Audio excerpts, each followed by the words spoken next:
Le RSI signifie Relative Strength Index. C'est un indicateur utilisé beaucoup en trading que certains traders utilisent. En fait, il permet d'évaluer la force et la vitesse d'un mouvement de prix. Donc, ce qu'il faut savoir, c'est qu'il y a énormément d'indicateurs. On a le MACD, on a le stochastique, etc. Mais nous, on va plus trader en utilisant le RSI. Pour le trouver, tu as juste à partir dans indicateur. Tu tapes ici RSI. Et voilà, moi je l'avais déjà mis avant, je vous montre. Et tu vas mettre mes paramètres à moi. Donc au niveau de paramètres en entrée, tu mets 14. Donc je sais pas pourquoi 14, tous les traders ils utilisent ça. Ensuite, style, tu mets le style qui te convient. Moi j'ai mis violet.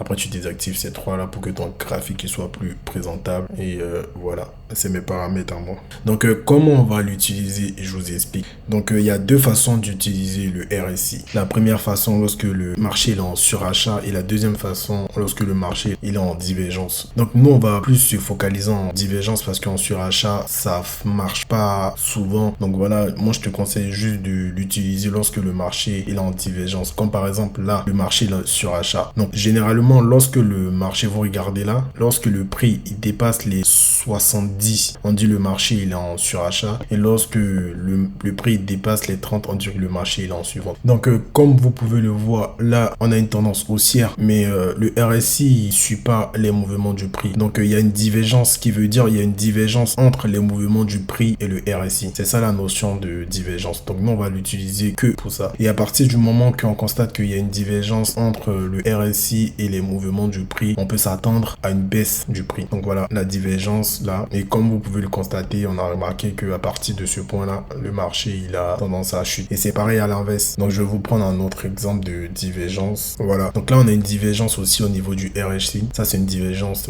haussière. Vous voyez là, on a une divergence là. Là le marché il stagne. Par contre le RSI nous montre qu'il y a plusieurs acheteurs qui sont en place, qui veulent acheter les contrats à terme sur l'or. Donc c'est comme ça que comprendre l'information du RSI. Donc en résumé, on va dire que le RSI il nous montre la puissance qui est derrière le marché. Donc je vais vous prendre je vous avais pris ça comme exemple. Comme vous pouvez le voir là, on a une divergence entre le RSI et le marché. Vous voyez là, voilà, c'est ce qu'il faut. Je vais vous prendre encore un autre. Là, on peut constater qu'il y a une divergence si on part en 3 mois, si vous voulez. Voilà, donc on peut constater qu'il y a une divergence entre le RSI et le marché. Voilà, donc c'est comme ça que faut comprendre le RSI. Donc les méthodes que les autres traders ils vous donnent en disant que lorsque le marché est en surachat, faudra vendre, ou lorsqu'il est en survente, faudra acheter, c'est vraiment n'importe quoi. C'est comme ça qu'il faut interpréter le RSI. Après, ce que je vous conseille, apprenez à tracer les divergences. Vous m'envoyez soit peut-être dans le groupe, comme ça je vérifie si vous avez bien tracé ou pas. Après, c'est important aussi de comprendre le fonctionnement qui est derrière le RSI. Là, comme vous pouvez le voir, on a une tendance haussière et à un moment donné,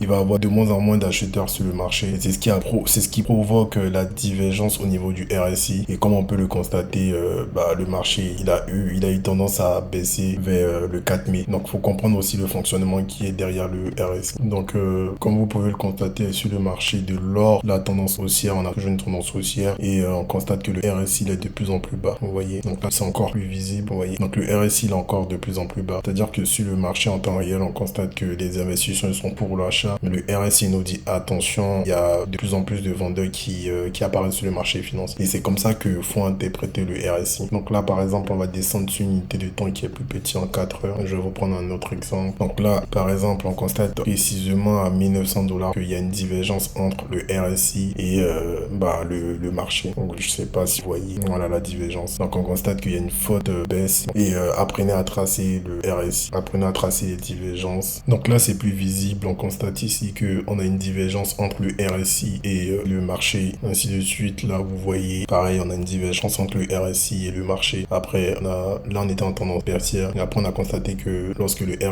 lorsque la divergence elle a apparu, on a vu que le marché il a été à la hausse, ainsi de suite. Voilà. Donc c'est important aussi de comprendre le RSI parce que ça va te permettre de pouvoir optimiser tes confluences pour soit rentrer à l'achat ou à la vente.